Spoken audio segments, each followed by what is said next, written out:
친구들 안녕. 오늘은 비가 사뿐사뿐하게 내리는 비요일이에요. 여러분들은 지금 뭐 하고 계세요? 직장에서 계세요? 아니면 여러분들이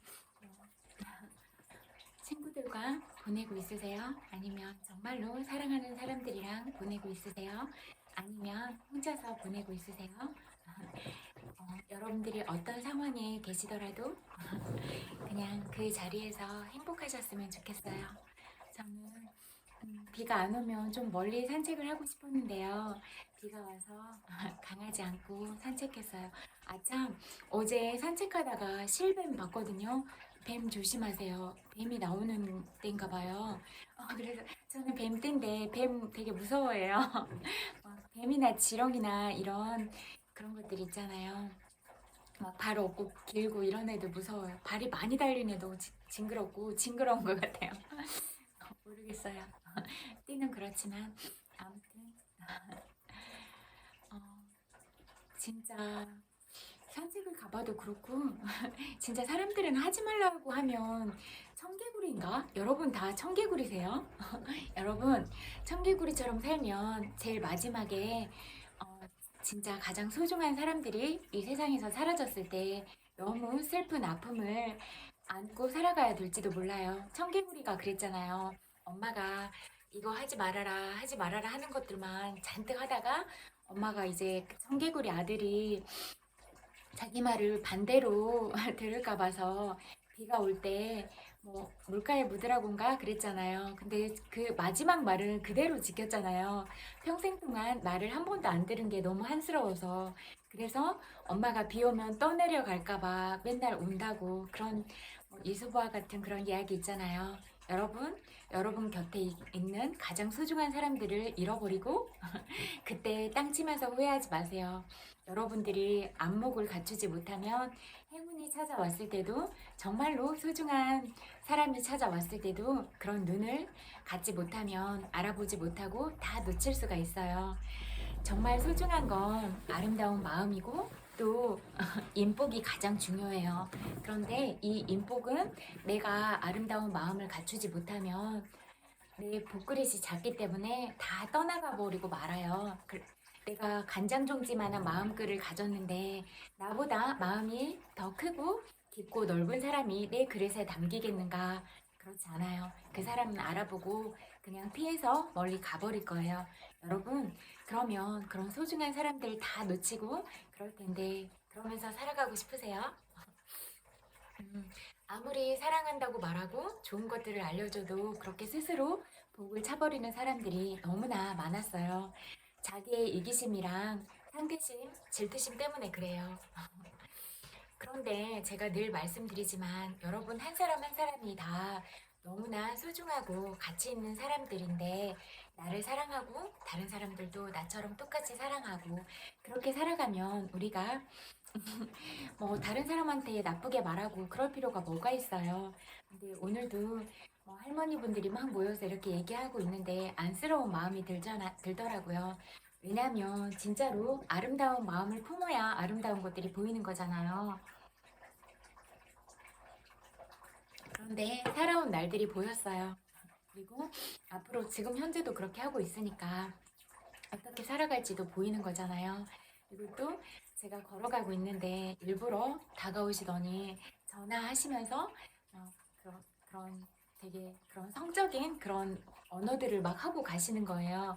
근데 그거 되게 무례한 거잖아요. 그렇게 말하고 그러는 거, 뭐 성적 수치심을 상대방이 느끼게 하면 성추행이잖아요.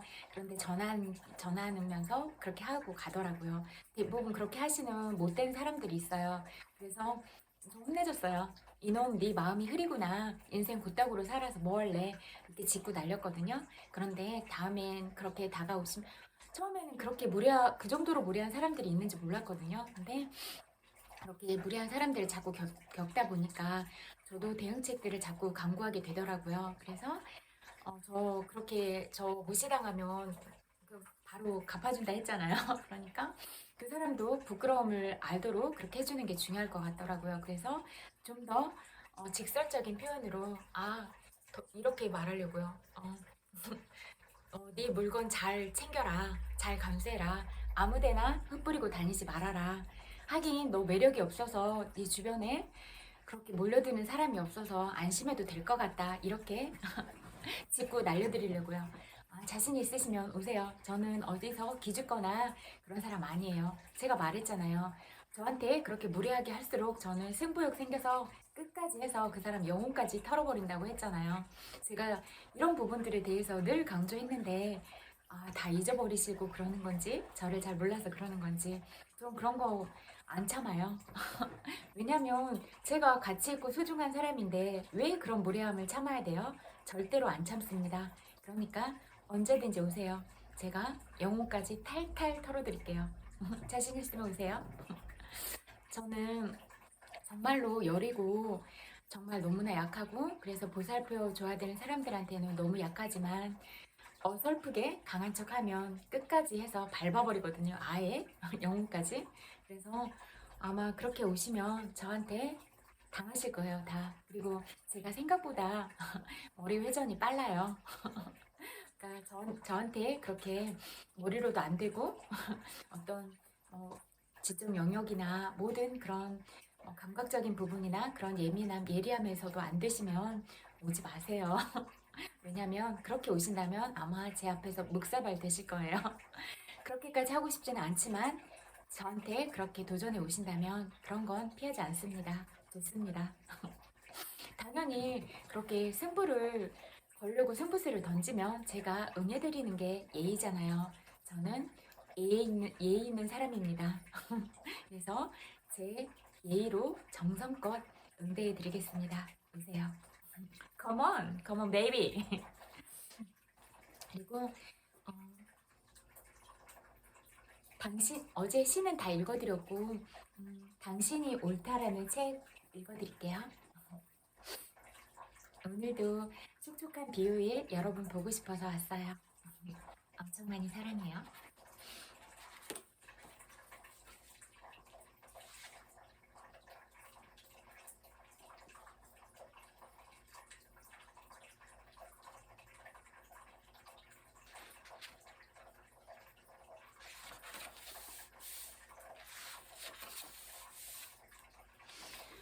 이런 생각이 들었어요. 진짜 누가 힘들거나 그랬을 때 이야기를 하면 그 사람이 참고 참고 그러다가 터뜨리는 걸 수도 있잖아요.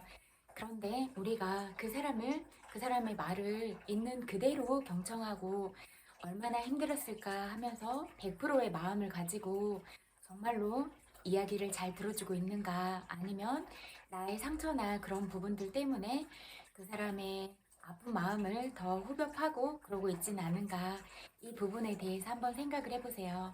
거의 음, 자기의 생각과 그런 기준들도 판단하는 것 같다 이런 마음들이 많이 들었어요. 저 같은 경우는 어, 다른 사람한테 얘기 잘 안 하고 제가 다 견디고 참고 사귀면서 그렇게 해결해 나가고 또 그런 아픔들이 많이 다 사라진 다음에 그때서야 얘기하는데 그나마 얘기했을 때는 그냥 나의 아픔들이 온전하게 이해받지 못하고 있다. 그런 마음들이 늘 많이 들었어요. 왜냐면 정말로 아프다고 얘기하는데 자기의 기준들로 막 얘기하는 거예요. 자기의 기준대로 얘기해달라고 하는 거 아니고 어떤 답을 내달라는 게 아니잖아요.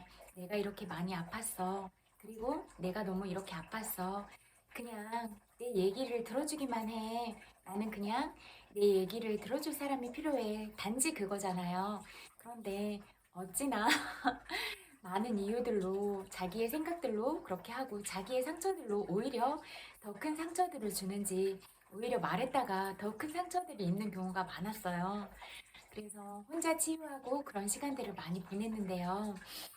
우리가 온전하게 그 사람의 말을 들어주는 게 중요하다. 네가 옳다. 네가 옳다. 그렇게 다 말할 수 있고 다 해소할 수 있도록 저 밑에 있는 감정까지도 다 꺼내서 완전히 눈물을 흘릴 수 있도록 그렇게 해주는 게 중요하다. 그런 생각들을 많이 하게 됐어요. 그래서 그냥 어떻게 말해도 너는 안전하고 네가 오라 그런 마음으로 다 들어준 다음에 혹시 너무 아픈 슬픔 때문에 그 사람이 가진 상처들 때문에 잘 못 본 어떤 부분이 있다면 먼저는 공감하고 다 들어준 다음에 그런데 이런 방향은 놓친 것 같은데 어떻게 생각해? 이렇게 물어보는 거예요. 다그치고 혼내고 그러는 게 아니라 이미 그 사람 마음을 다 공감해주면 해소가 됐잖아요. 그때 솔루션을 들어가는 게 두 번째 단계예요. 처음부터 솔루션을 들어가고 그러면 어, 안 그래도 마음이 다치고 힘든데 마음을 닫아버리게 되잖아요. 뜨거워. 내 마음이 기댈 수 있는 공간이 아니구나. 저 사람은 내 마음을 들어줄 자세가 되어 있지 않아. 말해봤자 소용이 없을 것 같다. 더 이상 저 사람이랑 얘기하고 싶지 않아. 저 사람은 나한테 안전한 지대가 아니야. 라고 느끼기 시작하면 절대로 여러분한테 마음을 열지 않을 거예요. 마음이 열리지 않는 상태로 만나게 되면 어떻게 되겠어요? 우리는 더 이상 신뢰 관계가 쌓이고 그런 관계로 나아갈 수가 없는 거예요. 그러면 어떻게 되겠어요? 그냥 피상적인 관계들만 맺게 되겠죠. 내가 저 사람한테 피상적인 관계가 되자고 그런 것들을 제시하고 있지는 않은가? 이 부분에 대해서 생각해 보는 건 어떠세요? 저는 그런 경우들을 많이 겪었어요. 그리고 반대의 경우로 저는 들어주는 걸 진짜 잘하는데요. 그렇게 들어줬을 때 오히려 또 상대심을 내더라고요. 아, 내가 잘 못하고 있는 것 같으면 또 다른 사람들 얘기하는 그런 것처럼 해서 이면 교류를 하면서 저를 역으로 공격하는 경우를 많이 겪었어요. 그래도 다 알게 됐거든요. 왜냐하면 다 분석하니까요, 저는. 그래서 다 걸러내게 되더라고요. 근데 사실은 그렇게 분석하지 않고 싶거든요. 그래서 그냥 있는 그대로 만나고 싶은데 또 분석을 해야 되는 단계들이 반드시 오더라고요. 왜냐면 저는 가식적으로 만나고 싶지 않아요, 사람을. 그러니까 그렇게 상대방이 가식적으로 다가왔을 때는 어쩔 수가 없잖아요. 왜냐면 나도 내 마음이 안전한 것도 중요하고 내 마음을 다치지 않도록 그렇게 하는 것도 너무나 중요한 일이잖아요. 그래서 제 마음을 보호하고 그 상대방과 건강한 관계가 아니면 유지하고 싶지 않거든요. 나의 관계가 건강한 관계가 아닌데 골마 터진 상태로 만나는 건 의미가 없다고 생각해요. 그래서 저는 그런 골마 터진 관계들은 하고 싶지가 않거든요. 그래서 완급 조절을 하고 이렇게 적당한 수위들을 조절하고 그리고 내가 이 사람과 만났을 때 즐거운가? 내가 이 사람과 만났을 때 행복한 마음이 드는가? 그리고 이 사람과 내가 보내는 시간이 앞으로 서로를 위한 공생의 시간들로 갈 수 있는가? 이 부분을 많이 보거든요. 그러면 그렇지 않은 경우가 많았어요. 그러면 저는 되게 합리적이고 이성적인 사람이라서 내가 쓰는 에너지와 내가 쓰는 시간들, 내가 쓰는 실질적으로 돈이라는 그런 비용적인 측면에서도 손실이 되면 더 이상 다가가고 싶지 않더라고요. 왜냐하면 내 소중한 것들이잖아요. 그런데 내가 썼을 때 모든 것들이 더 플러스 방향으로 가면 좋은데 그렇지 않으면 나한테 새어 나가는 에너지잖아요. 물론 그 사람과 나도 만났을 때 서로 그런 궁극적인 합의점을 만나지 못한다면 그 사람도 나랑 만나는 관계가 좋은 건 아니잖아요. 그래서 우리가 서로가 서로에게 도움이 되지 않는 관계들인데 그렇게 불필요한 관계들을 이어갈 필요가 있을까? 그런 생각이 자꾸 드는 거예요. 그래서 그냥 그러면 적당하게 하는 게 좋겠다. 그런 생각들이 많이 들더라고요. 그래서 제가 늘 이야기했듯이 진심의 가치는 시간이 갈수록 쌓여가는 거예요. 그리고 제가 늘 이런 부분들을 얘기하는데 그냥 거의 못 알아들어요. 그리고 그냥 들어도 정말로 마음 깊이까지는 안 새겨 듣더라고요. 마음으로, 가슴으로 들어야 정말로 알게 되는 거거든요. 그래서 어쩔 수가 없는 거잖아요. 우리의 업식이나 그런 어변들로 인해서 그런 문명들로 인해서 가리워진 길들을 가야 된다면 어쩔 수가 없다. 그리고 알아듣든 못 알아듣든 상관없다. 나는 이런 부분들이 중요하다고 생각하기 때문에 계속 이야기하겠다. 이렇게 가는 거예요. 그리고 저는 제가 늘 이야기했지만 그렇게 본능적으로만 다가오는 사람들은 저한테 아무 의미가 없어요. 저는 정말 마음이고 심장이기 때문에 제가 가슴이 쿵쿵쿵 뛰고 그런 느낌들이 너무나 좋고 정말 순수하게 만나고 싶거든요. 어린아이와 같은 그런 맑은 마음으로 만나고 싶어요. 그래서 저는 늘 이야기하겠지만 그런 마음으로 다가가는 거니까 더 잘 보이는 것 같아요. 내가 그런 마음들을 품지 않으니까 부정적이거나 다른 사람을 제 욕심으로 바라보거나 그렇지 않으니까 더 잘 보여요. 그래서 금방 그런 것들은 진짜 마음에 어떤 것들을 두지 않아야 그렇게 보이는 것 같아요. 있는 그대로 바라보니까 그 사람이 가진 모든 것들이 있는 그대로 보이는 거예요. 그래서 여러분들이 맑은 마음을 가지고 아름다운 마음들을 품을수록 그런 것들이 여러분의 직관력이 발달하고 영성이 열리니까 더 잘 보이게 될 거예요. 내가 욕심을 가지면 그 욕심에 걸리게 돼서 내 발이 넘어지는 거예요.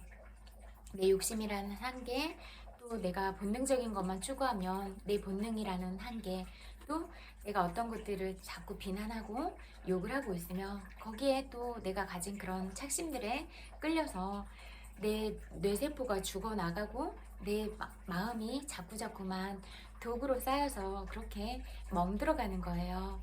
여러분, 사랑하기에도 너무 아까운 이 시간에 내 마음을 독으로 가득 채우면서 살아가고 싶으세요?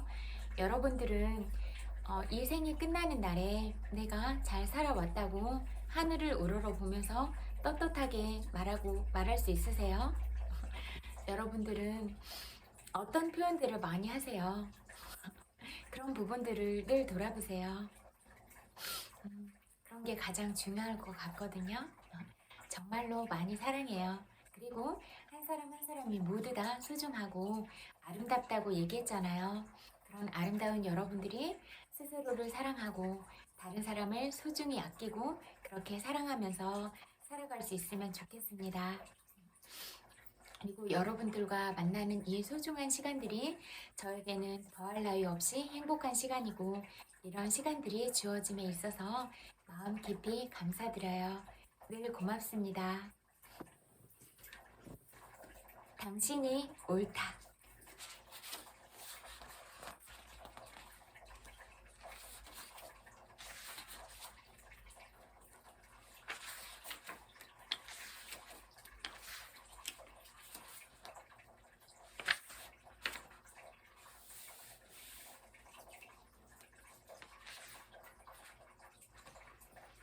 프롤로그 읽어드릴게요. 소박한 집밥 같은 치유, 적정 심리학.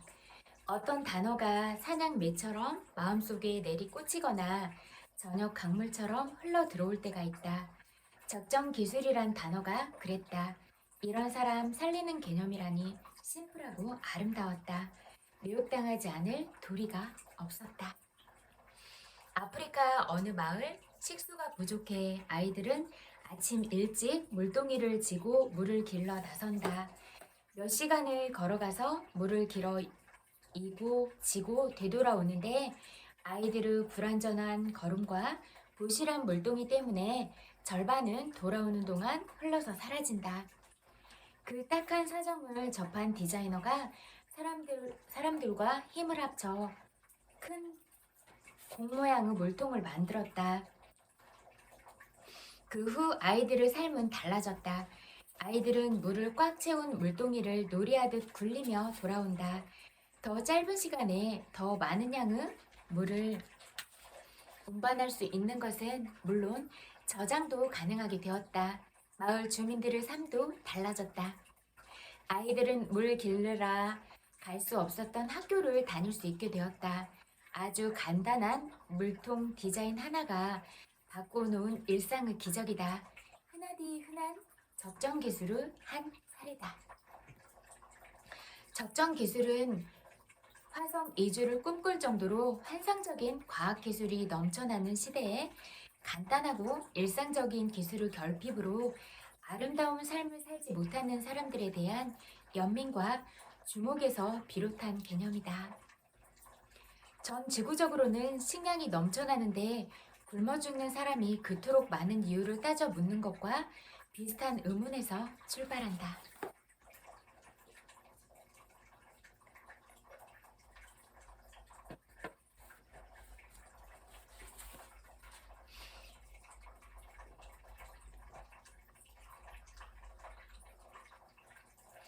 전 지구적으로는 식량이 넘쳐나는데 아, 인간의 윤택한 삶이 최종 목표인 과학, 그것도 과학 만능주의 시대에 여유롭고 행복한 사람이 넘쳐나지 않는 건 이상하다.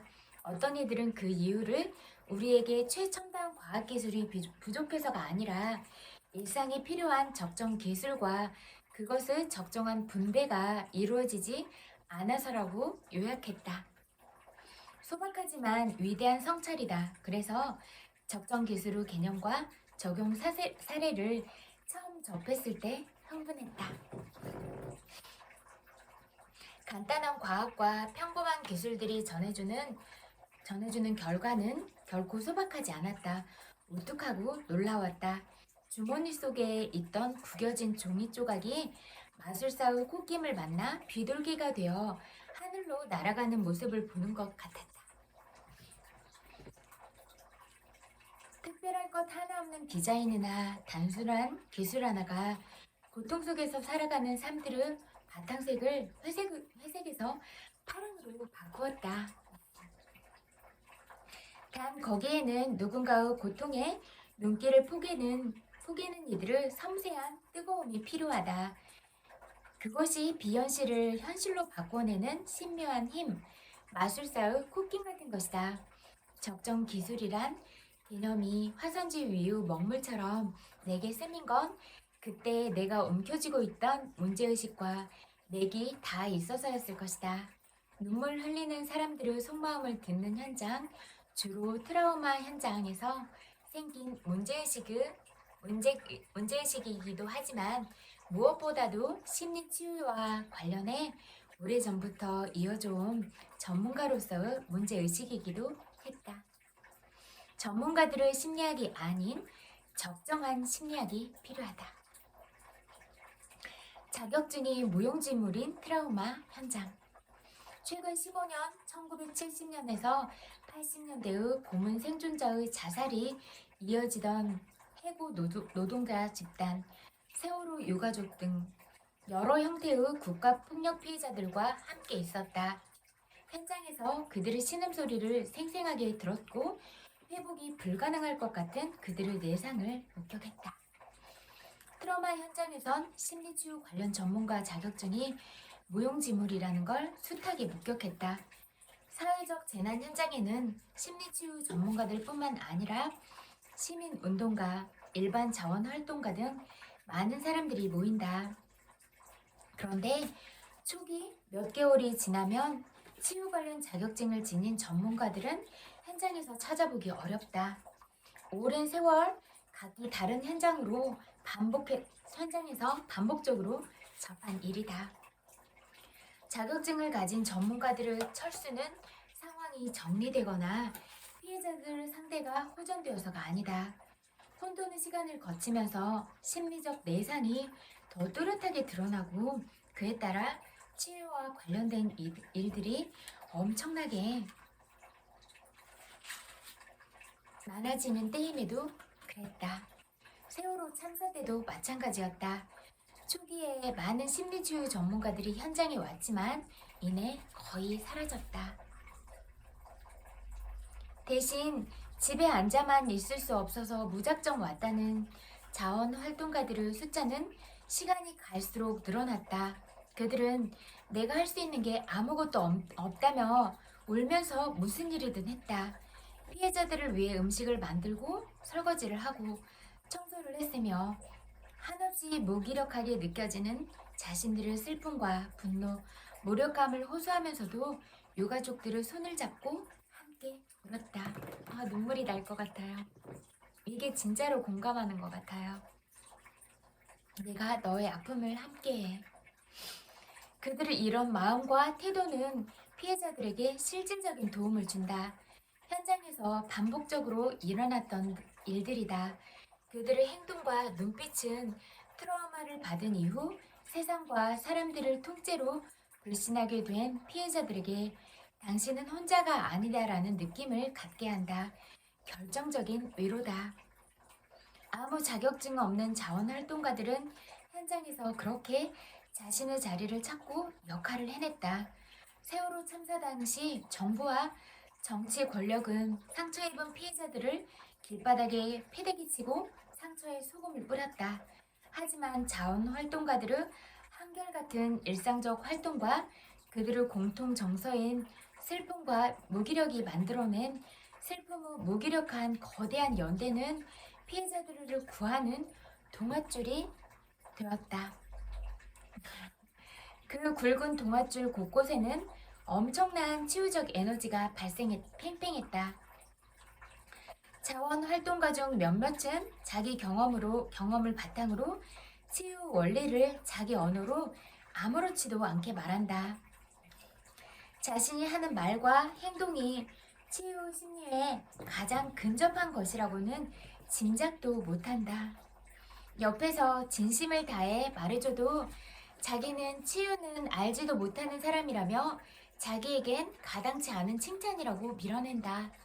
그들의 깨달음과 그 바탕에서 나오는 활동은 이론으로 무장한 전문가의 말과는 전혀 다른 결의 힘과 효력이 있다.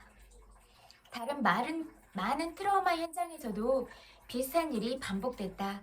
일반 자원활동가들은 처음엔 혼돈 속에서 갈팡질팡 하더라도 마침내 피해자들에게 도움이 된다. 하지만 자격증 있는 사람들은 조금 다른 양상을 보인다. 처음엔 전문 분야의 지식과 경험을 바탕으로 뚜렷하게 뭔가 치유를 하겠다며 나서지만 곧 존재감을 잃는 경우가 적지 않았다. 생업이 바빠서 자신의 일터로 돌아간 경우보다 피해자들이 더 이상 그들에게 도움을 구하지 않거나 심지어 거부를 당해서 현장을 떠나는 경우도 있다. 진심으로 공감을 못하기 때문이에요. 피상적으로 대하기 때문에 정말로 아픈 사람들이 마음을 열지 않는 거예요. 왜 그럴까? 왜 심리치유 전문가일수록 현장에서 실패하는가? 사람 목숨이 경각에 달린 현장에서 전문가가 자기 역할을 하지 못한다면, 그것도 많은 경우 그렇다면 그때의 자격증이란 도대체 무슨 의미가 있는가? 잠깐만요. 배고파요. 사탕 하나 먹을게요.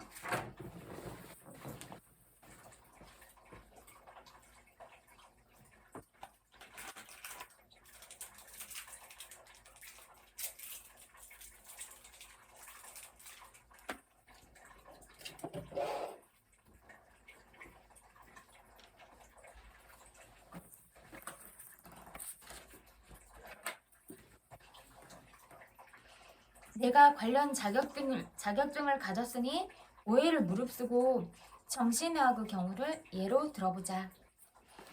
정신의학은 신경증, 정신질환 등의 질병을 간단하고 치료하기 위한 임상적, 학문적 틀 위에 세워진 의학의 한 분야다. 이 틀은 어쩔 수 없이 인간의 고통과 갈등을 질병의 관점에서 바라보는 전통을 유지한다. 그래서 정신의학은 사람을 사람보다는 환자로 인식하는 경향이 있다. 의사들에게는 수련의 때부터 시작된 거의 무의식적 과정이다.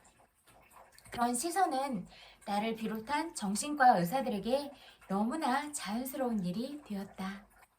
사람 마음의 유익을 위해서 복무해야 하는 정신의학이나 심리학이 학문 본연의 역할과 다르게 사람이라는 존재 자체와 서서히 괴리된 것이다. 오래된 일이다. 트라우마 현장에서 피해자가 전문가에게 도움이 되는 도움을 달라고 절규하는 걸 들은 적이 있다.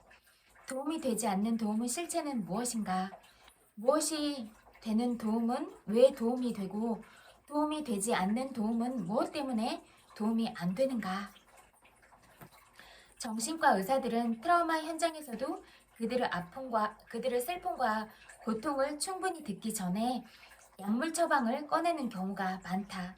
이는 피해자의 고통을 증상을 중심으로 인식하기 때문이며 증상은 질병의 근거가 된다. 우울증의 원인을 생물학적 기준으로 설명하며 약물로 증상을 줄여주는 일은 의사만이 할 수 있는 고유한 역할이라고 생각한다.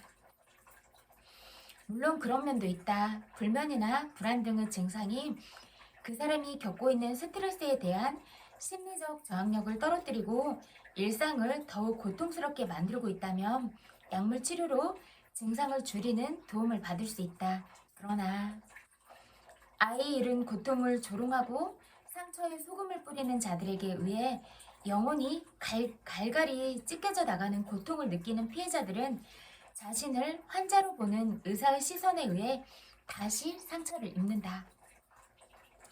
트라우마 피해자들은 자신을 환자가 아닌 고통받는 사람으로 바라봐 주길 바란다. 특별한 욕심도 아니다. 전문가라면 습관적이고 반복적인 약물 처방 말고 들어주기 어려운 자신의 끔찍한 고통에 집중하고 깊이 이해하고 알아줄 것이라고 기대하는 것이다. 상처 입은 사람의 이런 욕구는 트라우마 현장에서만 만날 수 있는 것이 아니다. 우리 모두가 겪는 일상에서 상처를 입었을 때 억울함이나 외로움 등을 느낄 때도 우리 모두가 갈구하는 1차적인 심리적 욕구다. 지금의 나는 나를 포함해 자격증 가진 이들의 사람에 대한 인식의 한계를 절감하고 또 절감하지만 예전엔 그러지 못했다. 나 자신도 지금 내가 문제를 제기하는 바로 그런 공기 속에서 공부하고 수련을 받은 사람이기 때문이다. 그런 인식의 한계에서 자유롭기 어려웠다. 그러니 지금부터 내가 하는 말은 일종의 고백이다. 나도 예외가 아니다. 우리 집 가족 중 한 명이 내게 감기 몸살로 여러 증상들을 호소하면 나는 별것 아니다. 괜찮다. 가능하면 그냥 버텨라 하고 얘기했다. 맞는 말이지만 그들은 내 반응에서 몹시 서운해했다. 나는 서운해하는 상대가 잘 이해가 되지 않았다. 몰라서 그런다고 생각했다. 그 정도의 증상은 시간이 지나면 저절로 해결될 문제다. 감기 몸살에 걸리면 약을 먹는 것보다 오렌지 주스 같은 비타민을 충분히 섭취하고 잘 쉬면 저절로 낫는다. 특별하게 해줄 것도 해줄 필요도 없다. 의학적 지식에 비추어 틀린 말도 아니고 얄멸찬 말은 더욱 아니다. 그러나 그 말을 듣는 상대방의 입장은 좀 다르다. 죽을 만큼 큰 병이 아니더라도 자신의 아픈 몸에 진심으로 관심을 가져주길 원한다. 특별한 치료가 필요 없는 질병이라도 일상에서 조심해야 할 것들, 대중요법 같은 것이라도 한두 가지 일러줬으면 상대는 안심했을 것이다. 그 기저에는 무엇보다 자신의 아픈 몸을 아무것도 아닌 듯 가볍게 여기지 않길 바라는 속마음이 있다. 자신의 고통을 진지하게 대해주길 바라는 마음이 있다. 몸이 건강할 때도 인간의 그런 바람이나 욕구는 거의 본능적이다. 하물며 몸이 아플 때야 더 말해 무엇할까. 그때 나는 그러지 못했다. 고통을 호소하는 상대의 말을 질병 중심으로 생각했다. 의학적으로 질병 후 범죄에 들어가지 않는 모든 상태는 정상이며 정상인 경우라면 의사인 내가 할 일은 아무것도 없다고 믿었다. 결과적으로 나는 냉정한 의학 기능공인 셈이었다. 의사들은 사람에 대해 이런 선입견을 가지기 쉽다. 나는 마음의 문제를 주로 다루는 정신과 의사임에도 그랬다. 질병 중심의 인식에서 예외가 아니었다. 하지만 정신과 의사에 대한 대중의 상상 속 인식은 현실과 다르다. 정신과 의사는 인간의 마음에 대한 심오한 지식과 경험으로 무장한 사람이길 바란다. 막연하게 심리 전문가, 뇌 전문가, 인문학자, 사회학자, 철학자 정도를 그리고 있는 것 같다. 유감스럽게도 실제는 다르다. 오랫동안 질병 위주 의료적 인간관에 사로잡혀 있었음을 고백할 수밖에 없다. 더 부끄러운 고백을 해야겠다. 질병의 틀로 사람을 바라보는 동안 나는 상담실에서 누군가를 만날 때마다 미로 속에 들어선 사람처럼 헤맸다. 그때는 내가 왜 그렇게 헤매는지조차 알기 어려웠다. 여러 학자들이 이론에 천착하기도 하고 학회나 각종 워크숍에 참여하기도 하고 상담에 집중하며 경험을 쌓는 일에 매진해보기도 했다. 선배 의사에게 심리 상담에 대한 개인 지도를 받기도 했지만 그게 전부가 아닌 것 같았다. 여전히 허기지고 불충분했다. 길을 잃었다는 느낌에 수시로 절망했다. 이렇게 힘들 때 걱정 없이 명쾌해지는 경험을 할 수 있는 방법이 있긴 했다. 내 앞에 있는 사람은 그저 환자로 인식하는 것이다. 사람을 정신의학적 관점, 질병의 관점으로 해석하면 모든 게 단순하고 명쾌해진다. 거의 모든 걸 생물학적 원인이라고 설명하니 간단하기도 하다. 그에 맞는 약을 건네면 됐다. 그 순간엔 나만 알고 있는 내면의 혼돈에서 벗어날 수 있었다. 의학적 설명에는 환자 누구도 토를 달지 않으니까. 오히려 그럴수록 더 전문가로 대우하고 그 의견을 무조건적으로 접수해 주니까. 그러나 의사 또는 전문가라는 느낌은 내게 늘 안전한 경험을 선사했다. 견제당할 수밖에 없는 자격증은 성취 안에서 나를 찾아온 사람에게 나는 확고한 주도권을 준 전문가였다. 나를 찾아온 사람이 내 진료실을 떠나지 않는 한 그것은 어김없는 사실이었다. 자격증은 내게 인간에 대한 근본적인 질문을 던지는 일, 그 답을 얻기 위해 치열하게 갈등하는 시간을 건너뛰더라도 마음을 덜 불편하게 했다. 자격증은 내가 답을 가졌다는 징표처럼 느끼게 해줬다. 그러나 청소를 끝내지 않는 더러움을 이불로 덮어놓은 것 같은 외면의 시간 속에서 사람에 대한 나의 근원적인 불안과 혼돈은 더 커져만 갔다. 중요한 계기가 있었다. 진료실이 아닌 곳에서 사람들의 속마음을 듣는 일을 시작한 것이다. 나는 대기업의 CEO 임원들, 오너, 회장이나 정치인들, 법조인들처럼 사회적으로 성공했다고 자타가 인정하는 사람들의 속마음을 듣고 나누는 일을 15년 이상 했다. 그들의 삶과 내면 갈등, 그들의 욕구와 상처, 그들의 관계에 대해 깊은 이야기들을 나눴다. 그들은 증상을 호소하기 위해 나를 찾은 환자가 아니었다. 나는 당연히 그들을 환자로 인식하지 않았고 그들도 자기 삶 전반과 자신에 대해 이야기를 했다. 그러면서 알게 됐다. 그들 중에는 예전 내 진료실에서 얼마든지 만났을 법한 사람이 많다는 사실을. 이전에 내가 진료실에서 만난 사람 중에서도 이들과 근본적으로는 다르지 않은 사람들이 꽤 있었다는 사실을. 내가 사람을 만난 장소, 진료실이 아니냐가 사람에 대한 나의 인식의 큰 걸림돌이었던 셈이다. 내 앞의 한 사람을 온전한 존재로 바라보기 어려웠던 이유가 바로 그것이었다. 정신과 의사로서 그토록 오랫동안 사람에 대해 혼란스러웠던 이유를 알게 됐다. 진료실을 찾는 사람들은 버티고 버티다가 의사에게 기댈 수밖에 없겠다 싶은 심정이 되었을 때 병원에 오는 경우가 대부분이다. 지금 자신에게 타인의 도움이 필요하며 환자 취급을 받아도 상관없다는 마음, 백기투항하는 심정으로 온다. 그 말을 다르게 해석하면 진료실에서 의사, 환자라는 관계는 의사에게 압도적으로 유리한 관계, 의사 중심의 관계라는 걸 의미한다. 슬퍼요. 주도권을 의사에게 주면 내가 왠지 계급적으로나 그런 면에서 낮은 사람인 것처럼 그렇게 인식을 가지고 가게 되는 그런 부분이 너무 서글프잖아요. 그런데 그렇지가 않은 것 같아요. 우리는 한 사람 한 사람으로서 너무나 귀한 사람들이다.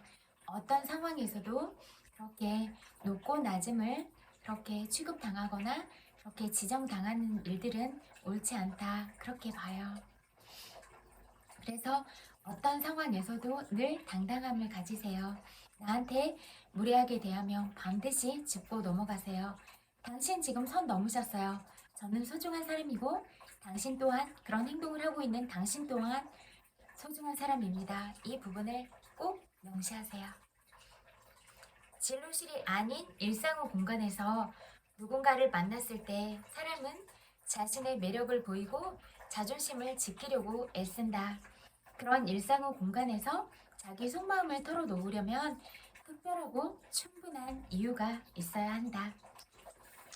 여기까지 읽을게요. 아이고, 배고프니까 밥 좀 챙겨 먹고 또 나머지 책들 읽어드리는 시간으로 찾아올게요. 밥 먹고 또 봐요. 여러분들도 사랑하는 사람과 직장 동료들과 또 혼자 식사를 하시더라도 여러분들이 행복해할 수 있는 그런 메뉴들 잘 선택해서 행복한 시간 보내세요. 그리고 비 오는 이 비와 함께 투명한 유리창이 보이는 카페나 그런 창가 쪽에서 차 한 잔 들고 차의 향기와 그렇게 차의 향으로 퍼지는 여러분들의 감각기관에 집중하면서 여러분의 마음이 사랑으로 그렇게 가득 차기를 여러분들이 보내는 모든 순간순간들이 숨쉬는 순간마다 행복하기를, 그리고 여러분과 함께하는 인연들 또 혼자 계시더라도 모든 순간들이 아름답고 소중하기를 그렇게 마음 모아서 기원 드리면서 저도 밥 먹고 이따가 찾아올게요. 100만 번 불뽀뽀 드려요. 그리고 좀 이따 또 찾아올게요. 안녕. 사랑해요.